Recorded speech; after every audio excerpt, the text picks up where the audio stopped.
Thanks for staying on with us. We're talking about the budget, we're also talking about Islamic finance, but all this is in the context of the 12th Malaysia Plan that is slated to be rolled out first quarter next year, where Malaysia will plan ahead for the next 5 years between 2021 to 2025. And this is superseding the 11th Malaysia Plan, which is also coinciding with Vision 2020. A lot of lofty ideals were not met, and because of that, as a continuation of a post-2020 development plan with a clear strategic direction, we're expecting the country to plan ahead in a lot of ways. And of course, the budget 2021 can't fit everything in, but the 12th Malaysia Plan is expected to put everything in. So joining me in this conversation is Suhazi Reza Selamat, the CEO of UOB Islamic Asset Management, as well as Datuk Dr. Daud Bakar.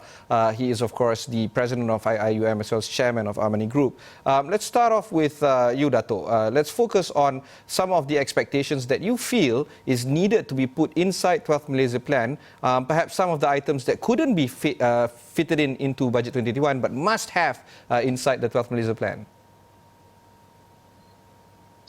We are still having the 5 Malaysia Plan, which is quite normal in the last how many years, in 1966. We are still a developing country. We cannot afford to have the yearly budget to manage all the issues in the country. We have to move beyond that, and that's why this 5-year Malaysia Plan is very relevant to prepare and to fill the gap in areas that the yearly budget is being crafted to achieve. And this is the very essence of having this plan to provide some high-level policies to address the structural problem of Malaysia, the racial issues, the education issue, the inequality of income in the country. I would expect that post-COVID, that inequality will be widened and widened. So this is the issue that we need to focus more. And briefly, if I were to look into the 12th Malaysia Plan, I would rather focus on the pinpoint, which are the points which are painful in the society as we progressing or embarking towards next year and the next 5 years. Perhaps the issue of the safety net, the social safety net, because as you know, the data shows the pension might not be relevant anymore because the saving is not that enough to sustain the longer mortality age of Malaysians, both male and female. And perhaps the annuity scheme might be brought in the next plan to change the way we manage our social security that we have seen in UK. People are given the option at least to opt to either annuity or pension. This is quite challenging, Ibrahim, the social security. And perhaps the new job creation, in fact, the very definition of job, we need to redefine it again in the future, starting from now. And perhaps we need to put a new mindset, government, public, and the private sector and the public at large, the scarcity mind. We need to work from the mind of scarcity rather than from the mind of abandon of everything we do. So we need to start putting that in the mind. In the past how many years, how many decades, perhaps we were comfortable with our resources, but now we need to fight all the issues socially, economically, politically, from the scarcity mind. I think I stop at that juncture. Yeah, I think that's a very good point to toss it over to Reza, because the concept of scarcity is actually quite interesting as an asset management player, as a person that has to look for assets. It's not that easy to go around and hunt for assets right now, particularly when the economy is going to be expected to contract anywhere between -4.5% to 5.5%. But there are some expectations. At least we've seen the forecast in the budget, for instance, where next year is going to grow anywhere between 6.5% to 7.5%. Does this tally with your internal forecasts, and how are you going to plan ahead for the next 5 years in order for you to build not just your business, but one that is in tandem and in step with the budget 2021 as well as the 12th Malaysia Plan? Wow, that's a long question. Wow. Okay. Firstly, to me, I just want to repeat that in every disaster, if you may, there is an opportunity. So, for example, you just said that this year, for example, has been a negative GDP. I think the second quarter was about 70% down. But despite that, as a professional investment manager, our job is to look for values, to look for opportunities, and you'll be surprised with the kind of returns that our fund manager were able to get. I think it's just mind-blowing if you were to see the numbers. But all we're saying is that there are opportunities. No matter whatever comes, there are opportunities for us to grab upon. And if I may just add on a little bit to Dato', I think to summarize what everything is that now we are in a new norm. So basically, whatever that we have been doing in the past, we need to revisit, we need to review, and take on the new things. For example, working from home. It used to be a big challenge for employers to allow the staff to work, 9 to 5 from home. But now it's a norm. Everybody has to do that. So everybody has to upgrade their infrastructure. Because of that comes out new skills that you need to be aware of. You need to be able to the mental stress, for example, of working at home. All these things need to be reviewed. Digitalization, the skills are different. Now, for example, when I'm interviewing for people, one of the questions that I will ask now is, do you know any programming language? Historically, that was not a question that I would ask. So those are the things that to me is new, and opportunities are abound. The thing is that we must be able to be open enough to grab it, to look and jump upon opportunity and not behave like what we did in the past. Yeah, that's the thing, Reza. So let's focus on the opportunities for an Islamic finance business right now. Do you feel that you guys have more opportunities than conventional business to chase after assets and invest in them, or you guys are going to be disadvantaged? Either one can take this question. If I may start off, I'd like to start by saying that it's a good mantra in economy. They call it, it's no bad economy. If you agree or don't agree, up to you, Ibrahim. But, we need to create the opportunities in whatever circumstances. For Islamic banking and finance, luckily the Malaysian government is perhaps start pushing the agenda of sustainability, the SDG, and perhaps we can take advantage or, if not piggyback on the SDG moving forward. The Malaysian government has been very bold in the last 2-3 years for their sukuk, then rolling out into their banking product. So perhaps Malaysia could be looking into the solar and the alternative solution, waste to energy and what have you. So perhaps we try to make all the SDG program in Malaysia Syariah compliant by putting the Syariah labor and Syariah contract.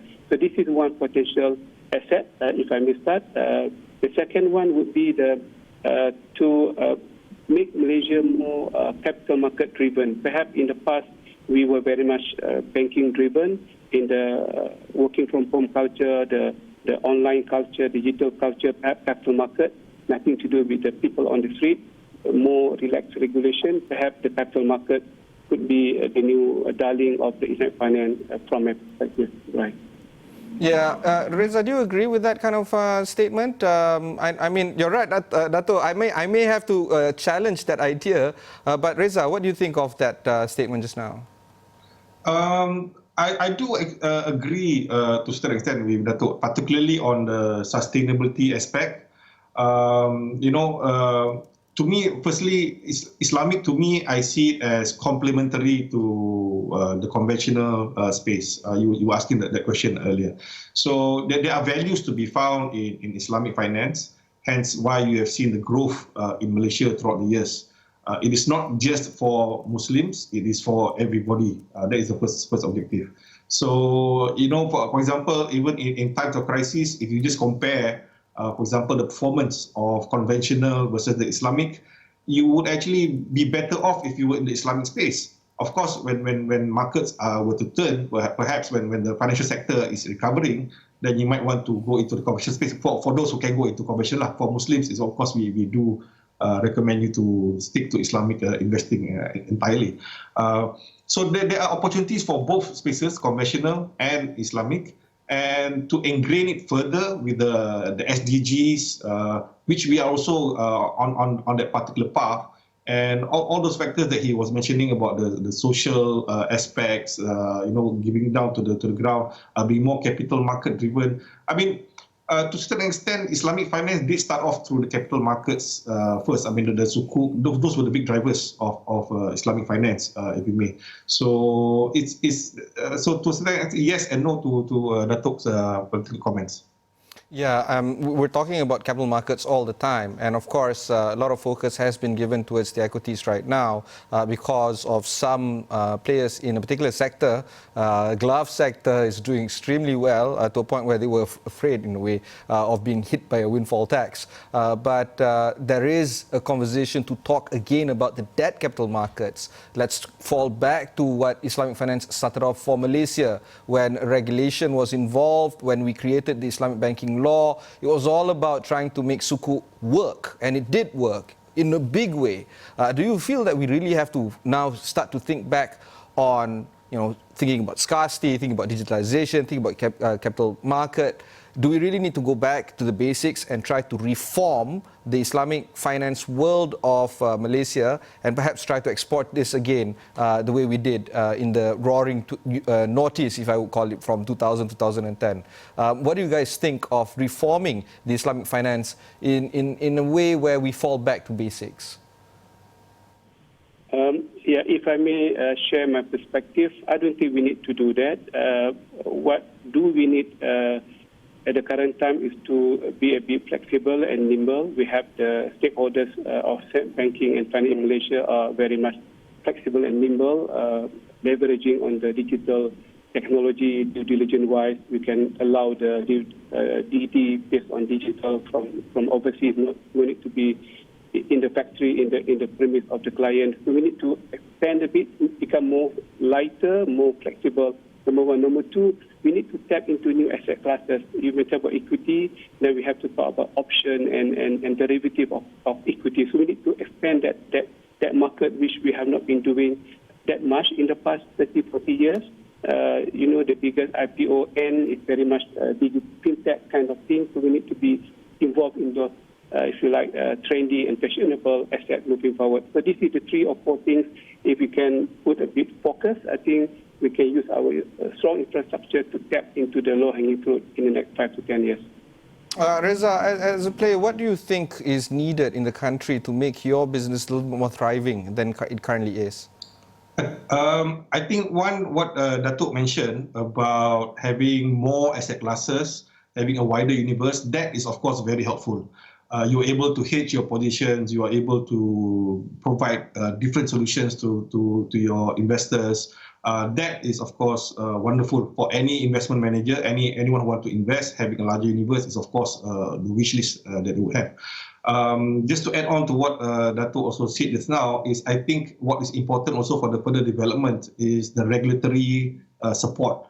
If you see, in my opinion, one of the reasons for Malaysia's success is that we had very strong regulatory support from Bank Negara and Securities Commission in the past. If you compare it versus other countries where the regulator were not as supportive, you will see that their growth were a little bit more challenged. It was not as forthcoming as Malaysia. So to me, that is a very important step for us to get that buy-in from our regulators, and that it supports the industry for its further growth. Okay, and of course, we want to know more about the problems that are currently facing by the people right now. I've had a lot of interviews with the analysts and experts of the budget 2021. They were talking about fiscal policy is actually quite light in this budget. A lot more cash incentives and cash assistance is being given. But you never want to lose sight in the long run. But urgency is needed. And unprecedented measures require unprecedented times requires unprecedented measures, one of which is the ability for you to access account 1 of EPF. And while on an individual basis, this reduces the ability for us to earn dividends and compounding interest. I know I'm talking to Islamic players here, but compounding interest, if those that are still in the conventional EPF. But on the other hand, from a fund manager perspective, this does erode a little bit on EPF's ability to fund future investments because, well, the fund is now smaller. you know, I'm just using this as a case study. Will issues like this continue to recur, where fund managers are going to be able to have scant resources, finding for scant assets, and is the situation really as bleak as I'm presenting it right now? Maybe Reza, you can address this? Sometimes when the going gets tough, that's where people get innovative. So sometimes you do need this kind of push for you to be innovative and do something else. From EPF standpoint of investing, I think that was one of the main reasons of why they explored to invest internationally, so that then they can have a wider pool to play with, to invest, to get the returns for us. Whether the withdrawals actually detriments the returns, I think they've got a huge pool. I know they have got a good team within there to manage our money. So I believe that they would find a proper balance in meeting the people's requirements, as well as trying to get in the returns. At the end of the day, the returns are for the people anyway. All right. So, yeah. Dato', final word, Dato', before we end this interview? I think the issue of the ETF account one is not that significant for me, because it will involve only 4 billion worth of money to be qualified out of 700 to 800 billion. So I don't think that should be the issue. It's good to give some relief to the people who need that money badly.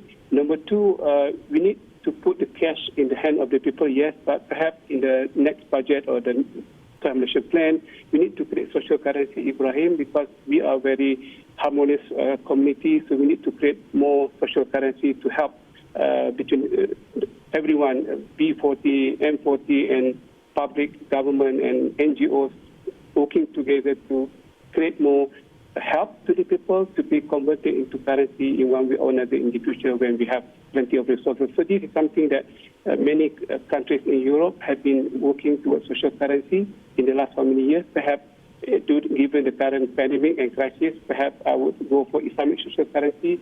We can call it whatever currency, but that will help everyone, not only for this year, for the many, many years to come, and that will make our country very harmonious, supporting and giving some help when the government is having some lack of resources.